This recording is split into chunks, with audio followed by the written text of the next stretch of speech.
saya Nur Ardianisa, mahasiswa dari Universitas Siber Asia, dari program studi PJJ Manajemen di kelas MC203. Baik, di sini saya akan memaparkan tentang soal dari ujian akhir semester mata kuliah ekonomi makro. Di sini saya akan memaparkan terkait infografis perekonomian Indonesia per April 2021.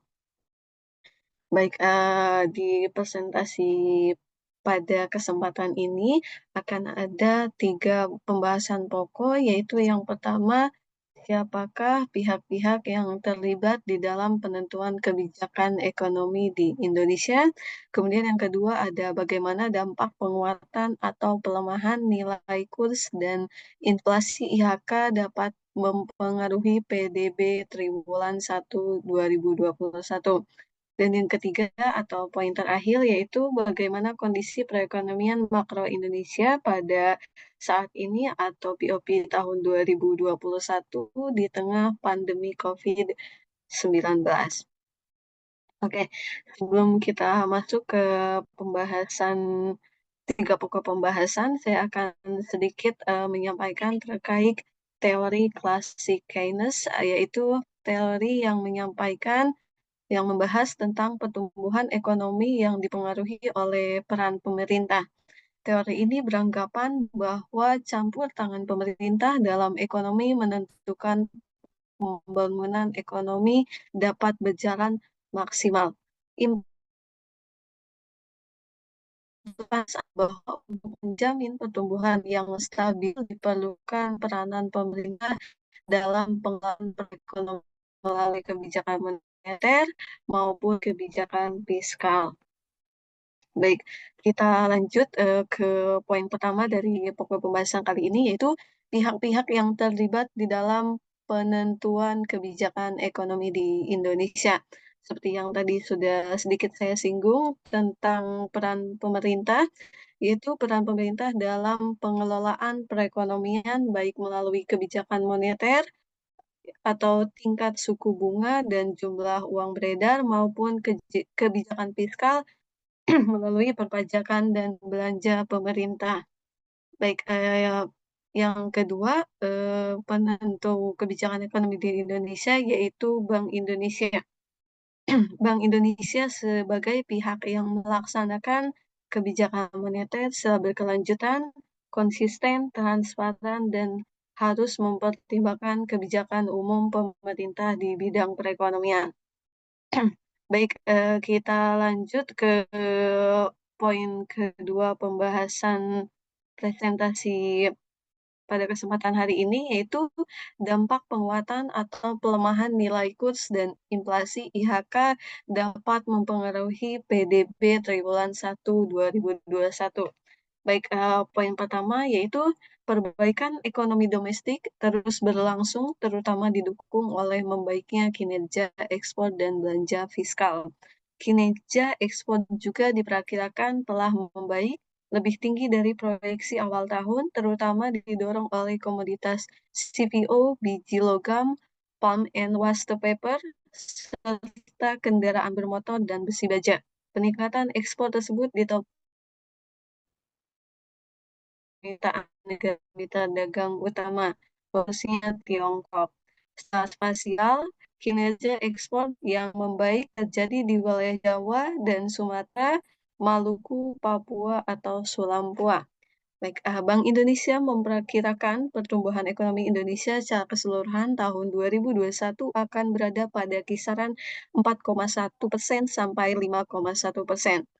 Ke depan, perbaikan ekonomi domestik diperkirakan akan semakin membaik didukung oleh perbaikan kinerja ekspor, berlanjut stimulus fiskal, dan perbaikan investasi sebagaimana tercermin pada PMI manufaktur terus meningkat. Poin kedua yaitu neraca pembayaran Indonesia atau NVA diperkirakan tetap baik sehingga mendukung ketahanan sektor eksternal. Defisit transaksi berjalan triwulan 1 2021 diperkirakan akan rendah, didukung oleh surplus neraca perdagangan sebesar 5,52 miliar dolar Amerika Serikat. melanjutkan capaian surplus pada triwulan sebelumnya sebesar 8,27 miliar dolar Amerika Serikat. Kinerja positif tersebut terutama ditopang oleh permintaan dari Tiongkok, Amerika Serikat, dan Jepang, serta kenaikan harga komoditas dunia. Peningkatan nilai ekspor tercatat pada sejumlah komoditas primer seperti CPO dan biji logam, serta sejumlah komoditas manufaktur antara lain besi dan baja, kimia organik, dan kendaraan bermotor. Sementara itu, neraca modal diperkirakan akan mengalami surplus didukung oleh aliran modal masuk dalam bentuk penanaman modal asing, investasi portofolio. Investasi portofolio pada triwulan 1 2021 diperkirakan sebesar 5,3 miliar dolar Amerika Serikat. Oke, posisi cadangan devisa Indonesia pada akhir Maret 2021 tercatat sebesar 137,1 miliar dolar Amerika Serikat, setelah dengan pembiayaan 10,1 bulan impor atau 9,7 bulan impor dan pembayaran utang luar negeri pemerintah, serta berada di atas standar kecukupan internasional sekitar 3 bulan impor. Ke depan, defisit transaksi berjalan diperkirakan tetap rendah, yaitu 1,0% sampai 2,0% dari PDB pada tahun 2021, sehingga mendukung ketahanan sektor eksternal ekonomi di Indonesia. Baik, kita lanjut ke poin ketiga. Dengan langkah-langkah stabil Bank Indonesia, pergerakan nilai tukar rupiah relatif terjaga di tengah ketidakpastian global yang masih tinggi. Nilai tukar rupiah pada April 2021 mencatat depresiasi 1,16% secara rata dan 0,15% secara point to point dibandingkan dengan level akhir Maret 2021. Perkembangan nilai tukar rupiah tersebut seiring dengan masih berlangsungnya ketidakpastian pasar dan keuangan yang kemudian menahan aliran masuk investasi portofolio asing ke pasar keuangan domestik. Dengan perkembangan ini, rupiah sampai dengan 19 April 2021 mencatat depresiasi sekitar 3,42% dibandingkan dengan level akhir 2022. Relatif rendah dari sejumlah negara berkembang lainnya seperti Brazil, Turki, dan juga Thailand. Bank Indonesia terus memperkuat kebijakan stabilitas sesuai dengan fundamentalnya dan kerjanya mekanisme pasar melalui efektivitas operasi moneter dan ketersediaan likuiditas di pasar. Oke, poin keempat yaitu inflasi tetap rendah sejalan permintaan yang belum kuat dan pasokan yang memadai. Baik, inflasi indeks harga konsumen atau IHK pada tahun 2021 tercatat sebesar 0,08% atau 1,37%. Inflasi inti tetap rendah sejalan dengan pengaruh permintaan domestik yang belum kuat, stabilitas nilai tukar yang terjaga, dan konsistensi kebijakan Bank Indonesia dalam mengarahkan ekspektasi inflasi pada target. Inflasi kelompok volatile food tetap terkendali meski meningkat seiring faktor cuaca. Inflasi kelompok administrative price juga tetap rendah sejalan dengan tidak ada penyesuaian baik tarif jalan tol maupun angkutan udara. Inflasi pada tahun 2021 diperkirakan tetap terkendali. Kita lanjut ke poin kelima. Sejalan dengan kebijakan moneter akomodatif Bank Indonesia dan sinergi dengan kebijakan fiskal pemerintah untuk mendorong pemulihan ekonomi nasional, kondisi likuiditas di perbankan dan pasar keuangan tetap longgar. Oke, sejak tahun 2020, Bank Indonesia telah menambah likuiditas atau kuantitatif easing di perbankan sebesar 798,85 triliun atau 5,18% dari PDB yang terdiri dari 726,57 triliun pada tahun 2020 dan sebesar 27%, 27 triliun pada tahun 2021 hingga 16 April 2021. Sinergi ekspansi moneter Bank Indonesia dengan akselerasi stimulus fiskal pemerintah terus diperkuat dengan pembelian SBN oleh Bank Indonesia di pasar perdana. Oke, kita lanjut ke poin keenam, yaitu ketahanan sistem keuangan tetap terjaga meskipun fungsi intermediasi perbankan masih perlu didorong. Rasio kecukupan modal atau capital adequacy ratio atau CIR di perbankan Februari 2021 tetap tinggi sebesar 24,52%